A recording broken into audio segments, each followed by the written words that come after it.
வணக்கம். வினாத்தாள் கசிவால் நீட் தேர்வு ரத்து செய்யப்பட்டுள்ள விவகாரம் நாடு முழுவதும் அதிர்வலைகளை ஏற்படுத்தியிருக்கிறது. இது தொடர்பாக பெருஞ்செய்தியில் விரிவாக அலசவிருக்கிறோம். இதற்காக சிறப்பு விருந்தினராக நம்மிடையே அரங்கத்தில் இணைந்திருக்கிறார் கல்வியாளர் நந்தகுமார். அவரோடு இணைய போகிறோம். வணக்கம்.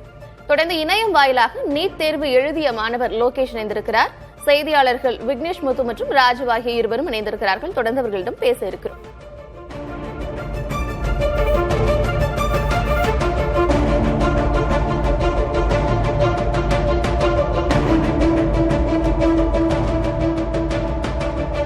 நீட் தேர்வு வினாத்தாள் கசிந்தது எப்படி? வாட்ஸ்அப் மூலம் விற்கப்பட்ட மாதிரி வினாத்தாள்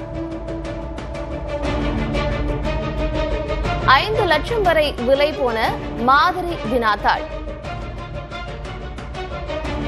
நீட் தேர்வு ரத்து செய்யப்பட்டிருக்கக்கூடிய நிலையில் நீட் தேர்வு வினாத்தாள் கசிந்தது எப்படி? வாட்ஸ்அப் மூலம் விற்கப்பட்ட மாதிரி வினாத்தாள். மாதிரி வினாத்தாளில் இருந்த 120 கேள்விகள் தேர்விலும் இருந்தன. ராஜஸ்தானிலிருந்து வினாத்தாள் கசிவு என்று தகவல். கையால் எழுதப்பட்டு விற்கப்பட்ட மாதிரி வினாத்தாள்.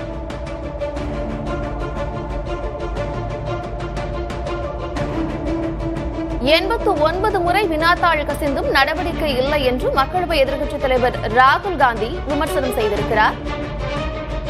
மாணவர்கள் எதிர்காலம் சந்தையில் விற்பனை செய்யப்படுவதாக மக்களவை எதிர்க்கட்சித் தலைவர் ராகுல் காந்தி விமர்சனங்களை முன்வைத்திருக்கிறார்.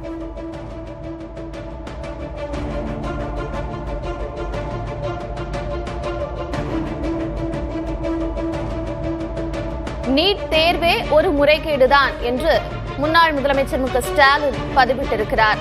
மன உளைச்சலில் லட்சக்கணக்கான மாணவர்கள் இருக்கிறார்கள் என்றும் அவர் தெரிவித்திருக்கிறார். தேர்வின் ஒவ்வொரு படிநிலையிலும் மோசடி நடந்திருக்கிறது என்றும் முன்னாள் முதலமைச்சர் மு.க. ஸ்டாலின் தெரிவித்திருக்கிறார். நீட் தேர்வே ஒரு முறைகேடுதான் என்று அவர் விமர்சனம் செய்திருக்கிறார். அண்மை செய்தியை பார்க்கிறோம்.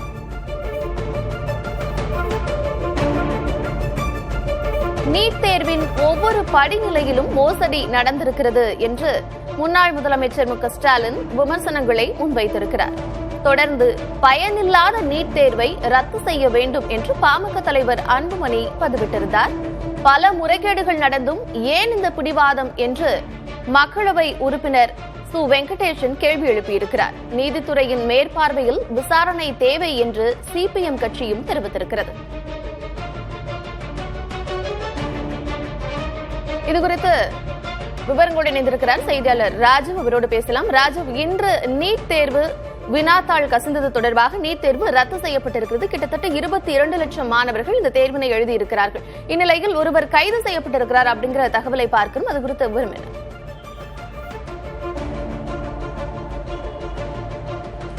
கார்த்திகா, நீங்கள் குறிப்பிட்டது போல அதாவது சமீபத்தில் நடைபெற்று முடிந்த நீட் தேர்வானது ரத்து செய்யப்பட்டிருக்கின்றது. இதற்கு மிக முக்கிய காரணம் அந்த தேர்வினுடைய வினாத்தாள் தேர்வுக்கு நடைபெறுவதற்கு முன்பதாக சில தினங்களுக்கு முன்பாக ஆன்லைனில் விற்கப்பட்டிருக்கின்றது. அதாவது வாட்ஸ்அப் மூலமாகவும் அல்லது டெலிகிராம் மூலமாக அந்த கேள்வி தாளானது விற்கப்பட்டிருக்கின்றது. கையால் எழுதப்பட்ட அந்த வினாத்தாளானது தொகைக்கு விற்கப்பட்டதாக கூறப்படுகிறது. குறிப்பாக 5 லட்சம் வரை அந்த வினாத்தாளானது விற்கப்பட்டதாக விசாரணையில் தற்போது தெரிய வந்திருக்கிறது.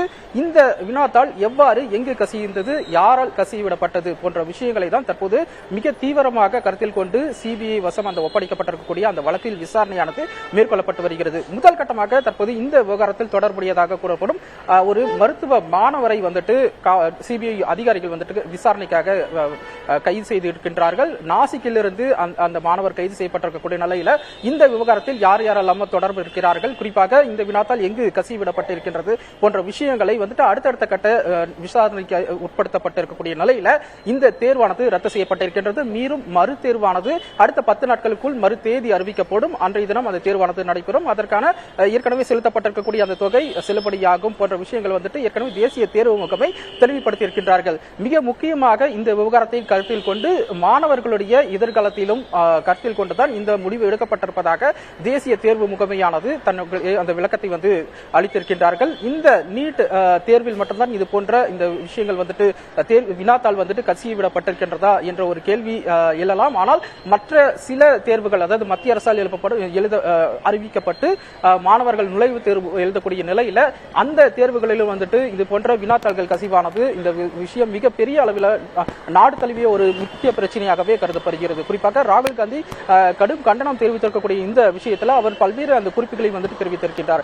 குறிப்பாக கடந்த 10 ஆண்டுகளில் சுமார் 89 இந்த போன்ற மத்திய தேர்வுகளில் வினாத்தாள்கள் கசியும் விட்ட சம்பவங்கள் நடைபெற்றிருப்பதாகவும், எனவே வரக்கூடிய நாட்களில் மாணவர்களுடைய நலன் கருதி முக்கிய நடவடிக்கை, மிக தீவிரமான நடவடிக்கை எடுக்கப்பட வேண்டும் என ராகுல் காந்தி உள்ளிட்ட எதிர்க்கட்சிகள் தொடர்ந்து விக்னேஷ் முத்து இணைந்திருக்கிறார். அவரோடு பேசலாம். விக்னேஷ் முத்து, இன்று நீட் தேர்வு ரத்து என்ற இந்த செய்தி கிட்டத்தட்ட 22 லட்சம் மாணவர்களுடைய எதிர்கால கனவை சிதைத்திருக்கிறது அப்படின்னு நிறைய விமர்சனங்களை பார்க்கிறோம். மாணவர்களுடைய மனநிலை எப்படி இருக்கிறது?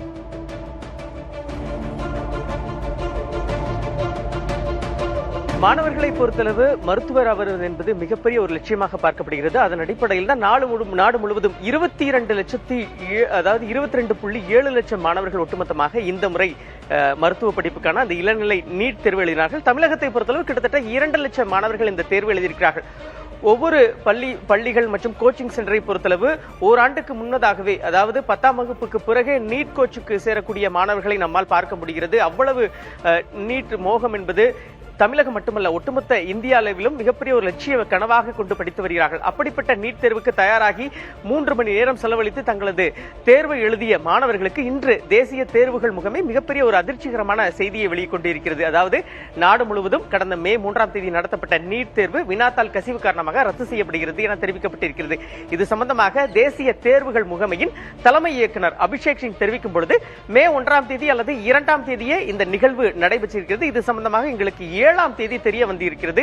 அப்படி தெரிய வரும் பொழுது நாங்கள் இதை ஆராய்ச்சி செய்யும் பொழுது வினாத்தாள் கசிந்தது உண்மை என கண்டறிந்தோம். இதன் காரணமாகத்தான் இந்த தேர்வு ரத்து செய்யப்படுகிறது. 140 கேள்விகள் கையால் எழுதப்பட்டு வாட்ஸ்அப் மூலம் விற்கப்பட்டு இருக்கிறது. 5 லட்சம் முதல் 10 லட்சம் வரை இதற்காக பணம் பெறப்பட்டு இருக்கிறது. நம்பகத்தன்மை என்பது தற்பொழுது பாதிக்கப்பட்டுள்ளது உண்மைதான். ஆனால் வரக்கூடிய நாட்களில் கிட்டத்தட்ட அடுத்த 7 முதல் 10 நாட்களுக்குள் நாங்கள் நீட்டுக்கான மறு தேர்வுக்கான அறிவிப்பு தேதி எந்த தேதி நடைபெறும் என்பதை தெரிவிப்போம் என தெரிவித்திருக்கிறார்கள். ஒரு பக்கம் மாணவர்களின் மனநிலை பொறுத்தளவு ஓராண்டு இல்ல, கிட்டத்தட்ட 2-3 ஆண்டுகள் இந்த தேர்வுக்கு நாங்கள் தயாராகி தற்பொழுது தேர்வை எழுதினோம். எப்படியோ நாங்கள் நிச்சயமாக தேர்ச்சி அடைந்து விடுவோம் என தெரிவித்திருக்கக்கூடிய நிலையில இந்த ஒரு அறிவிப்பு நிச்சயமாக கடுமையான பாதிப்புக்கு ஏற்படும். ஏன்னா ஒரு பக்கம் நீட் கோச்சிங் பல லட்சங்களை நாங்கள் செலவு செய்து படித்தோம். எங்களுக்கான மொபைல் போன் யூஸ் பண்ணாமல் பல தேர்வுகளுக்காக நாங்கள் தயாராக, அப்படி இருக்கும் பொழுது இந்த தேர்வு ரத்து செய்யப்பட்டது அதிர்ச்சி அளிக்கிறது.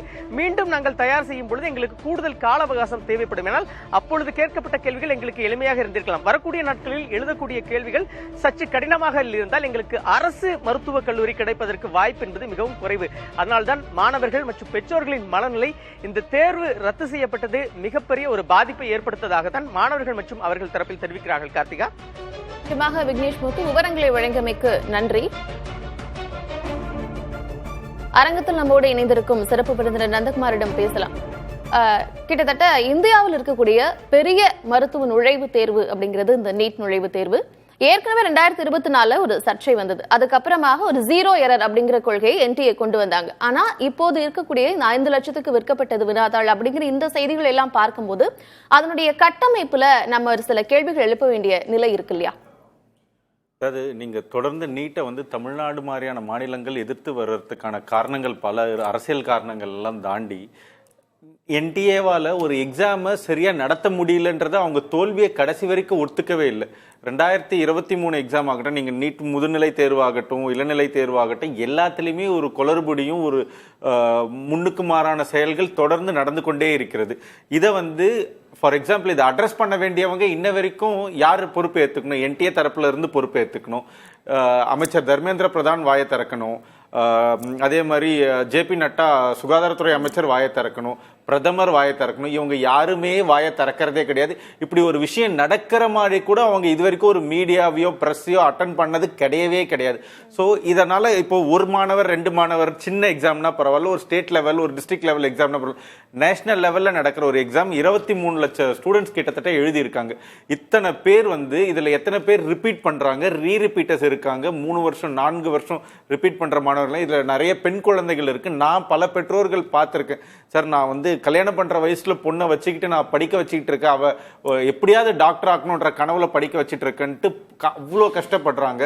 அண்ட் இது இன்னொரு பஞ்ச்லைனா சொல்ல போனா இது ஒரு ஸ்டூடெண்டோட மைண்ட் செட்டையும் அவனோட ஹார்ட் ஒர்க்கை வேல்யூவேட் பண்றதுக்கு இவங்க ஸ்டூடெண்டோட பின்கோடு இருந்தால் தான் அவனை வேல்யூவேட் பண்ற மாதிரி இருக்கு. ஏன்னா நகர்ப்புறத்தில் இருக்க ஸ்டூடெண்ட்ஸ்க்கு இருக்க ஆக்சஸ் கிராமப்புறத்தில் இருக்க ஸ்டூடெண்ட்ஸுக்கு கிடையாது. இப்போ இதே ராஜஸ்தான்ல இருக்கிற ஸ்டூடெண்ட்ஸுக்கு இப்போ ராஜஸ்தான்ல நம்ம பின்கோடு இருந்தால் ராஜஸ்தான்ல எனக்கும் கொஸ்டின் பேப்பர் கிடைச்சிருக்குன்னு நினைப்பானா மாட்டானா? ஸோ இந்த மாதிரி இதையே இவங்களால சரியா பண்ண முடியல. ஒரு கொஸ்டின் பேப்பர்ன்றது எவ்வளவு முக்கியமான ஒண்ணு, அதை கூட செட் பண்றதுக்கு அதை பாதுகாத்து மாணவருக்கு கொண்டு போய் சேர்க்கிற அளவுக்கு கூட ஒரு கையாலாகாத தனமா தான் இதை கவர்மெண்ட்டை தொடர்ந்து நம்ம பார்க்க வேண்டியதா இருக்கு. இப்போ அடுத்த கட்ட நடவடிக்கை அவங்க என்ன சொல்லிருக்காங்க, சிபிஐ விசாரணைக்கும் உத்தரவிட்டிருக்கிறோம், அது மட்டும் இல்லாம மறுதேர்வு நடத்துவதற்கான கட்டணங்கள் கையில இருக்கிறத விட்டுட்டு நாங்க சிபிஐக்கு இப்ப நீ சிபிஐ போயிடுவ, உனக்கு வேற வேலை வெட்டி இல்ல. பல ஆண்டுகளாக வேலை வெட்டியை விட்டுட்டு இதுவே தொழில்னு கஷ்டப்பட்டு படிச்ச மாணவர்களோட வாழ்க்கை என்ன ஆகுறது, கஷ்டப்பட்டு படிக்க வச்ச பெற்றோரோட வாழ்க்கை என்ன ஆகுறது. இப்ப திரும்ப அவன் போயிட்டு இப்போ இந்த எக்ஸாம் ஃபீஸ் இவங்க திரும்ப வாங்குவாங்களா இல்லையான்றது தெரியல. சரி, வாங்கினாலும் சொல்லிருக்காங்க நாங்க வாங்க மாட்டோம்ங்கறது இவங்க சரிங்க. ஒவ்வொரு எக்ஸாமுக்கு மாணவர்களும் பெற்றோர்களும் போயிட்டு அவங்களுக்கு ஆகிற உளைச்சல் இருக்கு, பண விரயம் இருக்கு. இதுக்கு யார் பொறுப்பு ஏத்துக்க போறாங்க? யாரோ ஒரு போன வாட்டி கூட 2024 அது எவ்வளவு ஒரு கேவலமான இது, பேப்பர் லீக் ஆயிடுச்சு. ஆமா, நாங்க ஒத்துக்கிறோம். ஆனா எல்லாருக்கும் லீக் ஆகல, ஒரு 1000 பேருக்கு மட்டும்தான் லீக் ஆயிருக்கு. இவங்க மேலதான் எங்களுக்கு டவுட்ஃபுல்லா இருக்கு, நாங்க அவங்களுக்கு எல்லாம் ரீ எக்ஸாம் வைக்கிறோம். இது என்ன ஒரு முட்டாள்தனமான ஒரு இதுவா இருந்தது. அதையும் அப்ப மக்கள் இது பண்ணாங்க. திரும்பவும் இந்த படிப்பு மேல இருக்கிற ஆர்வத்திலையும் மருத்துவர் ஆகணும்ன்ற கனவுல எவ்வளவோ கஷ்டப்பட்டு வரும்போது ராத்திரி பகலா பசங்க படிக்கிறது. அண்ட் இன்னொன்னு, நீங்க இதுல விக்னேஷ் முத்து சொன்ன மாதிரி போன் இல்லாம நான் போனெல்லாம் ஒதுக்கி வச்சுட்டு நான் படிப்பு புக்கையே இதுன்னு வச்சு படிக்கிற மாணவர் கூட பார்க்கும்போது என்கிட்ட காசும் மொபைல் போனும் இருந்தா வாட்ஸ்அப்ல எத்தனை பேருக்கு வாட்ஸ்அப்ல இருந்தா அவங்க ஈஸியா அந்த கொஸ்டின் பேப்பரை வாங்கி இருக்க முடியும். ஸோ அப்ப இவனுக்கு என்ன மரியாதை இருக்கு இந்த சொசைட்டில? அதே மாதிரி ஒரு பணமும் நான் ராஜஸ்தான்ல பிறந்திருந்தா அப்ப எனக்கும் கிடைச்சிருக்கும்னா அப்ப மாணவர்களுக்கு ஒரு எக்ஸாம் மேல என்ன ஒரு பற்று ஏற்படும். நிச்சயமா நீங்க சொல்ல எல்லா விஷயத்தையும் பதிவு பண்ணிக்கலாம். தொடர்ந்து நீட் தேர்வு எழுதி இருக்கக்கூடிய மாணவர் லோகேஷ் நம்மோட இணைப்புல இருக்கிற, அவரோட பேசலாம். லோகேஷ், நீங்க இணைப்புல இருக்கிறீங்க, நீட் தேர்வு எழுதி இருக்கிறீங்க. நீங்க எத்தனை வருடமாக இந்த நீட் தேர்வுக்கு ப்ரிப்பேர் ஆகுறீங்க? இந்த வருடம் எழுதி இருக்கக்கூடிய நீட் தேர்வு அப்படிங்கறத எப்படி நீங்க பெர்ஃபார்ம் பண்ணிருக்கீங்க? ஆக்சுவலா நான் 11th 12th இருந்தே ப்ரிப்பேர் பண்ணிக்கிட்டு இருக்கேன். 11th 12th ப்ரிப்பேர் பண்ணது இல்லாம 2025 எக்ஸாம் எழுதிட்டு திருப்பி ஒரு வருஷம் டிராப் எடுத்து 2026 எழுதினேன். ஆக்சுவலா இது ரொம்ப கஷ்டமான விஷயம். நான் ரொம்ப நல்லாவே பண்ணியிருந்தேன் இந்த வாட்டி எக்ஸாம்ல. பட் ஆனா இப்போ என்னன்னா, இப்போ இது ஒரு நாள் நடக்கிற எக்ஸாம்ன்ற மாதிரி கிடையாது. இது நாங்க ஒரு 4 மாசமா ப்ரிப்பேர் பண்ணிட்டு வருது. நாங்க 4 மாசம் எங்க தூக்கத்தை விட்டு டெய்லி 5 மணி நேரம் 4 மணி நேரம் தூங்கி நைட்டு பகல்னு பார்க்காம படிச்சு எங்கேயும் வெளியே போகாம வீட்டுல மட்டுமே உட்காந்து படிக்கிறது ஒன்னும் அவ்வளவு ஈஸியா உட்காந்து படிச்சிட முடியும். டாக்டர்ன்றது அது ஒரு கனவு எங்களுக்கு. நாங்க அதை எழுதணும். சரி, நீட் எக்ஸாமுக்காக படிக்கிறது இல்லாம எங்க கனவுக்காக நாங்க படிக்கிறோம்னு சொல்லிட்டு நாங்க அதை படிச்சு அந்த எக்ஸாமுக்காக நாங்க 4 மாசம் ப்ரிப்பேர் பண்ணி அதுக்காக ஒரு பேஸ்ல கொண்டுட்டு நாங்க டெய்லி படிக்கிறது, காலையில எழுந்திக்கிறது, புக் தூக்கம் படிக்கிறதுன்னு சொல்லிட்டே போறது இல்லாம லாஸ்ட் ஒரு மாசம் எங்க தூக்கத்தை ஃபுல்லா தியாகம் பண்ணி 4 மணி நேரம் 3 மணி நேரம் 5 மணி நேரம் தூங்கி அந்த மாதிரிலாம் தூங்கி நாங்க எக்ஸாம் எழுதி கஷ்டப்பட்டு சரி இந்த வருஷம் சீட்டு கிடைச்சிரும் சொல்லிட்டு எழுதுனா இப்போ இவங்க பேப்பர் லீக் ரீ எக்ஸாம்னு சொல்றாங்க. இப்போ நாங்க திருப்பி அந்த பழைய பேஸ்க்கே வரதுக்கே எங்களுக்கு அட்லீஸ்ட் ஒரு 1 month அது ஆகும். இப்போ இவங்க திருப்பி ரீ எக்ஸாம்ன்றது ரொம்ப கால அவகாசம் கம்மியான நேரத்துல வச்சாங்கன்னா அது ரொம்ப கஷ்டமான விஷயம். இந்த ரீ எக்ஸாம் எழுதுறதுல என்னென்ன பிரச்சனைகள்லாம் இருக்கு லோகேஷ்? தொடர்ந்து நீங்க திரும்பவும் ட்ரைனிங் சென்டர் போகணுமா? பெற்றோர்கள் இதை எப்படி பாக்குறாங்க? ஆக்சுவலா இப்போ பேரண்ட்ஸ் பாத்தீங்கன்னா அவங்க என்ன நினைச்சிருப்பாங்க, பையனுக்கு இப்போ நல்லா பண்ணிட்டான் சீட்டு கிடைச்சிரும் அப்படின்ற ஒரு எண்ணத்துல இருக்கும் போது இப்போ திடீர்னு நல்ல இதுல இருந்து ஒரு வாரம், இப்போ எக்ஸாம் முடிஞ்சு ஒரு வாரம் ஆகுது, ஒரு வாரம் சரி நல்ல சீட்டு கிடைச்சுன்னு சொல்லிட்டு வீட்டுல கொஞ்சம் நிம்மதியா இருக்கும் போது அப்போ ரீநீட் எக்ஸாம் நல்லா எழுதினவங்களுக்கும் இப்போ கிடையாது, அந்த ரிசல்ட்டை கேன்சல் பண்ணிட்டு திருப்பி வைக்கணும் போது நாங்க இப்போ அந்த ஒரு வாரம் ரீஹாபிட்டேஷன் பீரியட் இருந்த மாதிரி இருந்தது. இப்போ நாங்க மறுபடியும் முதல்ல இருந்து ஆரம்பிக்கிற மாதிரி இருக்கோம். ஏன்னா இது சும்மா ஒரு நாள் 2 நாள் படிச்சுட்டு போய் எழுதுற எக்ஸாம் கிடையாது. நாங்க 4 மாசம் 5 மாசம் தூக்கம் எல்லாம் ப்ரிப்பேர் பண்ண எக்ஸாம நாங்க எப்படி வரும் 20-30 நாள்லயே திருப்பி முதல்ல இருந்து ஆரம்பிச்சு எழுதுற மாதிரி இருக்கும். நீட் தேர்வு வினாத்தாள் கசிந்ததை அடுத்து 22 லட்சம் மாணவர்கள் எழுதிய நீட் தேர்வு ரத்து செய்யப்பட்டிருக்கிறது. மத்திய அரசு இந்த அறிவிப்பினை தெரிவித்திருக்கிறது. இது குறித்து கல்வியாளர் ஜெயபிரகாஷ் காந்தி பேசியிருக்கிறார். அதனை பார்க்கலாம்.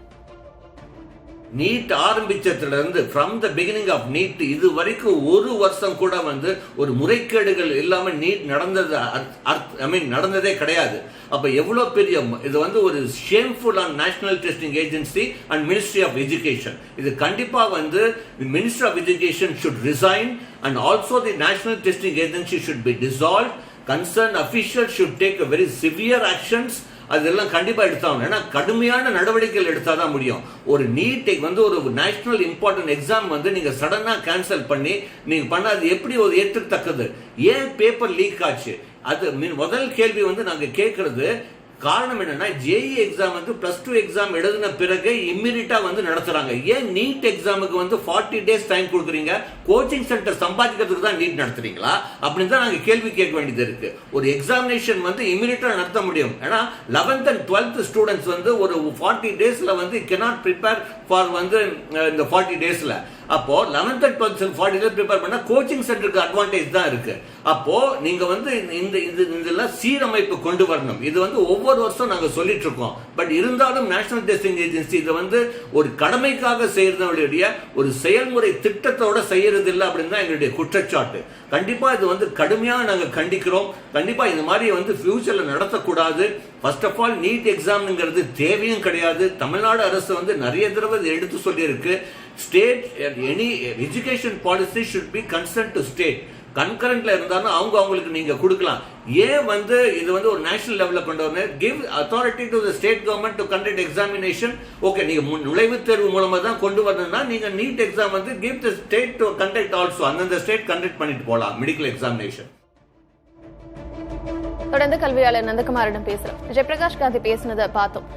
ஃப்ரம் டே 1 நீட் தேர்வு மேல நிறைய விமர்சனங்கள் தமிழகத்தில் இருந்தாலும் கூட பயிற்சி மையங்கள் மீதான விமர்சனங்களை நம்ம தொடர்ந்து பார்த்துட்டே இருக்கிறோம். பயிற்சி மையங்கள் இப்போ தற்பொழுது நீட் தேர்வும் ரத்து செய்யப்பட்டிருக்கிறது. இதுல பயிற்சி மையங்களுக்கு என்ன மாதிரியான அட்வான்டேஜ் இருக்கும்? இல்ல, பயிற்சி மையங்களுக்கு என்ன மாதிரியான அட்வான்டேஜ் இருக்குன்னா, இப்ப திரும்ப இந்த எக்ஸாம் நடக்கிறதுக்கு திரும்ப ஒரு கிராஷ் கோர்ஸ்னு ஒன்று நடக்கலாம். இல்ல திரும்ப ஒரு பேட்ச் திரும்ப ஸ்டார்ட் பண்ணுவாங்க. திரும்ப பேரண்ட்ஸ் போய் பே பண்ணணும். திரும்ப அவங்களுக்கான ஒரு ரெவென்யூ ஜெனரேஷன் சிஸ்டமா தான் இது திரும்பவும் பயிற்சி மையங்களுக்கான அட்வான்டேஜா மாறதுக்கான வாய்ப்புகள் உண்டு. அவர் அதே மாதிரி ஜெயபிரகாஷ் காந்தி சார் சொன்ன மாதிரி தொடர்ந்து ஒரு விமர்சனத்துக்குரிய வந்துகிட்டே தானே இருக்கு. ஒரு வருஷமும் ஒரு புது புது புது பிரச்சனைகளும் குழப்பங்களும் குளறுபடிகளும் நீட்ல வந்துகிட்டே இருக்கு. ஒரு நீட் எக்ஸாம்ன்றது ஒரு ஸ்டூடெண்டோட மென்டல் எபிலிட்டியை செக் பண்ணும். பட் இது அவனோட மென்டல் ப்ரெஷரையும் மென்டல் ஸ்ட்ரெஸ்ஸை மட்டும்தான் செக் பண்ணுது, இன்க்ரீஸ் பண்ணிக்கிட்டே இருக்கு. ஸோ அதுக்கு என்ன ஒரு பதில் அப்படின்றத கிளியரா கொடுக்கல. இப்போ இது again obviously it will be favouring the coaching institutes. Okay, from day 1 தொடர்ந்து நீட் தேர்வில் நிறைய குளறுபடிகள் இருக்குது அப்படிங்கறத திரு ஜெயபிரகாஷ் காந்தியுமே குறிப்பிட்டிருந்தாரு. அப்போ என்டிஏ கிட்ட என்ன சீரமைக்கப்பட வேண்டிய விஷயமாக என்ன இருக்கு? ஃபர்ஸ்ட் என்டிஏ சீரமைக்கப்பட வேண்டிய விஷயமான்னு கேட்டா என்டிஏ கலைக்கப்பட வேண்டிய ஒரு விஷயம். என்னன்னா, ஒரு சாதாரண ஒரு 12th முடிச்ச குழந்தைங்களுக்கு நடத்த போற ஒரு நீட் எக்ஸாம ப்ராப்பரா நடத்துறதுக்கு துப்பு இல்ல, திராணி இல்ல, கையால் ஆகாத தனம். நான் I maybe using some harsh words, நான் சொல்றது கொஞ்சம் ஹார்ஷா கூட இருக்கும். பட் ஆனா ஒரு இந்த எக்ஸாம் எழுதின ஒரு மாணவனோட மனநிலையில இருந்து பாத்தீங்கன்னு வச்சுங்களேன், எக்ஸாம் ஹாலுக்குள்ள போகும்போது நீ பர்தா போட்டு போகக்கூடாது, கம்பல் போட்டு போகக்கூடாது, துப்பட்டா போட்டு போகக்கூடாது, சட்டை போட்டு போகக்கூடாது, ஷூ போட்டு போகக்கூடாதுன்னு கேட்கறதுக்கு சொல்றதுக்கெல்லாம் உனக்கால முடியுது. ஒரு கொஸ்டின் பேப்பர் லீக் ஆகாம கொடுக்கறதுக்கு உனக்கு முடியுதா? அதை கூட முடியலன்னா அப்ப என்ன விதமான ஒரு கட்டமைப்புல என்டிஏ இருக்குது முதல்ல? அண்ட் இதற்கான பொறுப்பேற்றுக்க வேண்டிய அமைச்சர் நீங்க நல்லா யோசிச்சு பாருங்க. இத்தனை வருஷத்துல யோசிச்சு பாருங்க, இத்தனை குழப்பங்கள் குளறுபடிகள் வந்துகிட்டே இருக்கு. யாராவது ஒரு மத்திய அமைச்சர் அப்போ ஒரு வருஷமும் இருந்த பவர்ல இருந்த யாராவது மத்திய அமைச்சர் அதுக்கு பொறுப்பேற்றிருக்காங்களா? இல்லை, என்டிஏ இதுக்கு ஒரு போன முறை நடந்தது கூட இந்த 0% வச்சு ரீ எக்ஸாம் நடத்தினப்ப 1000 பேர் கிட்ட, எக்ஸாக்ட் நம்பர் 900 சம்திங், எனக்கு எக்ஸாக்டா ஞாபகம் இல்லை. அதுல பாதி மாணவர்கள் தான் போய் எழுதினாங்க. அப்ப மீதி பாதி மாணவர்கள் எங்க போனா? அப்போ ரீ எலெக்ஷன் வரும்போது அவங்களுக்கு மறுபடியும் தேர்வு எழுதுற அந்த மனநிலை போயிருதா? முதல்ல எழுதின மொத்த பேருக்குமே இவங்களுக்குலாம் லீக் ஆயிருக்கலான்றதால தான் அந்த ரீ எக்ஸாம் அவங்களுக்குலாம் நடத்தப்பட்டது. அப்ப அவன் உண்மையிலேயே அவனுக்கு லீக் ஆனதால தானே மீதி பாதி பேர் வரல, எக்ஸாம் எழுத வரல. ஸோ அந்த மாதிரி இப்ப இந்த முறையும் திரும்ப இப்ப ரீ எக்ஸாம் மட்டும் இவங்க ஒழுங்கா நடத்துவாங்க அப்படின்றது இவங்களோட ப்ராப்பர் ப்ரூவன். நான் கரெக்டா பண்ணிட்டு இருந்தேன், இதான் முதல் முறை எனக்கு தப்பு நடக்குது அப்படின்னு சொன்னா மக்கள் நம்புவாங்க. எல்லா வருஷமும் இதே இதுதானே பண்றாங்க. இது நமக்கு தெரிஞ்ச 5 லட்சம் சொல்றோம், இன்னும் எத்தனை லட்சம் கொள்ளடிச்சிருக்காங்க, எத்தனை கோடி கொள்ளடிச்சிருக்காங்கன்னு தெரியல. நிச்சயமா இந்த மாணவர்கிட்ட மறுபடியும் பேசலாம். லோகேஷ், நீங்க இணைப்புல இருக்கிறீங்க. மறுபடியும் இந்த ரீ எக்ஸாம் எழுதணும் அப்படின்னு சொல்லும் போது உங்களுடைய பெற்றோர்கள் என்ன சொல்றாங்க? அது மட்டும் இல்லாம நீங்க இதுவரைக்கும் படிச்ச அந்த விஷயங்கள் எல்லாம் மறுபடியும் இன்னொரு எக்ஸாம் எழுதணும் அப்படின்னு சொல்லும் போது எவ்வளவு பிரஷர் ஆகுது? ஆக்சுவலா இப்போ நாங்க திருப்பி மறுபடியும் முதல்ல இருந்து ஆரம்பிக்கணும். ஏன்னா இது வந்து நான் முன்னாடி சொன்ன மாதிரி இது ஒன்றும் 1 மாசம் 2 மாசத்துல படிச்சு எழுதுற மாதிரி கிடையாது. நாங்க வந்து 4 மாசமா ப்ரிப்பேர் பண்ணிட்டு லாஸ்ட் 1 மந்த் ரொம்ப இன்டென்சிவா படிச்சுட்டு இப்போ நாங்க வந்து சரி இப்போ எக்ஸாம் முடிஞ்சிருச்சுன்னு சொல்லிட்டு நாங்க பிரேக்ல 1 வாரம் இருக்கும்போது நல்லா பண்ணிட்டோம் எக்ஸாம் அப்படின்னு சொல்லிட்டு பேரண்ட்ஸ் ஏற்றும்போது பேரண்ட்ஸுக்கு ஒரு நம்பிக்கை கொடுத்தோம், இந்த வருஷம் சீட்டு கிடைச்சிடும் அப்படின்னு சொல்லிட்டு.